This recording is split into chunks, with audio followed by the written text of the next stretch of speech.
Tuhan bersamamu dan bersama rohmu. Inilah Injil Yesus Kristus menurut Santo Matius. Dimuliakanlah Tuhan.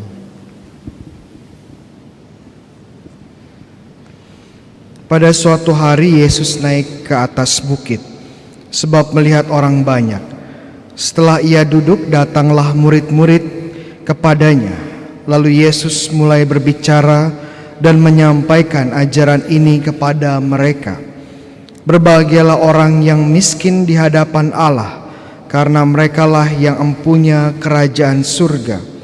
Berbahagialah orang yang berduka cita, karena mereka akan dihibur. Berbahagialah orang yang lemah lembut, karena mereka akan memiliki bumi. Berbahagialah orang yang lapar dan haus akan kebenaran, karena mereka akan dipuaskan. Berbahagialah orang yang murah hati, karena mereka akan beroleh kemurahan. Berbahagialah orang yang suci hatinya, karena mereka akan melihat Allah. Berbahagialah orang yang membawa damai, karena mereka akan disebut anak-anak Allah. Berbahagialah orang yang dianiaya demi kebenaran, karena merekalah yang empunya kerajaan surga. Berbahagialah kalian jika demi aku kalian dicela dan dianiaya, dan kepadamu difitnahkan segala yang jahat. Bersukacitalah dan bergembiralah, sebab besar ganjaranmu di surga. Sebab para nabi sebelum kalian pun telah dianiaya. Demikianlah Injil Tuhan. Terpujilah Kristus. Saudara-saudari yang terkasih, kita memasuki pekan biasa yang ke-10. Dan kalau kita perhatikan bacaan harian secara khusus Injil mengalami transisi. Minggu lalu kita masih di Injil Markus, sekarang kita memasuki Injil Matius. Dan Injil Matius dibuka dengan yang disebut sebagai khotbah di bukit, ya, atau pewartaan di atas bukit, di atas gunung. Mungkin pertanyaan sederhana adalah kenapa Tuhan Yesus itu harus naik gunung untuk mengajar? Kenapa enggak ke paroki RM dan mengajar di sana? Kenapa tidak di sebuah kampus, di sebuah universitas, tapi dia harus naik ke atas gunung, atas bukit? Mungkin jawabannya Yesus ingin menunjukkan bahwa dia adalah Musa yang baru. Karena di perjanjian lama, di kitab Keluaran 19-24, Musa itu naik ke gunung. Dan di sana dia menerima hukum Tuhan.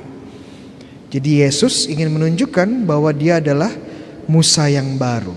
Tetapi lebih besar dari Musa yang lama, ya, ada perbedaannya juga. Perbedaannya di mana? Kalau di perjanjian lama Musa naik ke atas gunung, menerima hukum Tuhan, lalu turun lagi, ya, dan menerangkan hukum Tuhan kepada jemaat, kepada bangsa Israel. Sedangkan dalam perjanjian baru, umatnya, ya, murid-murid Yesus ikut naik ke gunung, ke bukit, menandakan bahwa hukum perjanjian baru, hukum Tuhan Yesus standarnya lebih tinggi dan lebih susah untuk dilakukan. Siapa bilang menjadi seorang pengikut Yesus itu mudah? Enggak mudah. Tetapi kabar baiknya apa? Ya, di awal Keluaran, ya, di awal hukum perjanjian lama, Musa memberikan 10 perintah Allah yang isinya larangan semua. Rata-rata jangan, dan jangan. Berbeda dengan yang dilakukan Tuhan Yesus. Sebagai pengajaran pembuka, dia berikan sabda bahagia. Sabda bahagia. Dan ini bedanya, ya. Walaupun ajaran Yesus standarnya lebih susah, lebih tinggi, tapi yang akan diberikan, apa yang akan kita terima adalah kebahagiaan, adalah berkat. Dan gak mudah, ya. Sebagai contoh sederhana, standar kebahagiaannya Yesus itu bukan harta benda, bukan kekuatan, bukan juga banyaknya rumah, banyaknya tanah. Bukan. Bukan kesuksesan, bukan. Justru sebaliknya. Siapa yang murah hati, siapa yang mau berbagi, siapa yang mencintai kedamaian, justru inilah yang bahagia. Justru inilah yang diberkati. Kadang-kadang kita terlalu duniawi. Yang kita kejar hal-hal duniawi. Ya gak salah sih, gak apa-apa.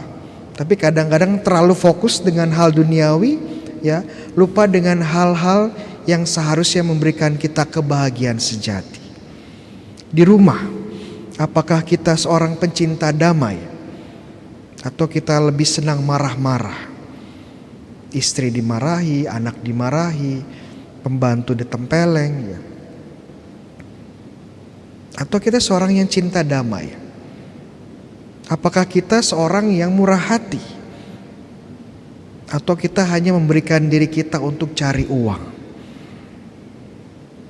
Dan banyak hal lagi yang bisa kita refleksikan sebenarnya di dalam sabda bahagia ini. Tuhan Yesus memberikan standar yang memang susah, memang gak mudah. Mengikuti Yesus itu bukan untuk orang-orang lemah. Tetapi Tuhan berjanji bahwa kalau kita ikut Dia, kita akan mendapatkan kebahagiaan. Kita akan memperoleh berkat-Nya yang melimpah. Amin.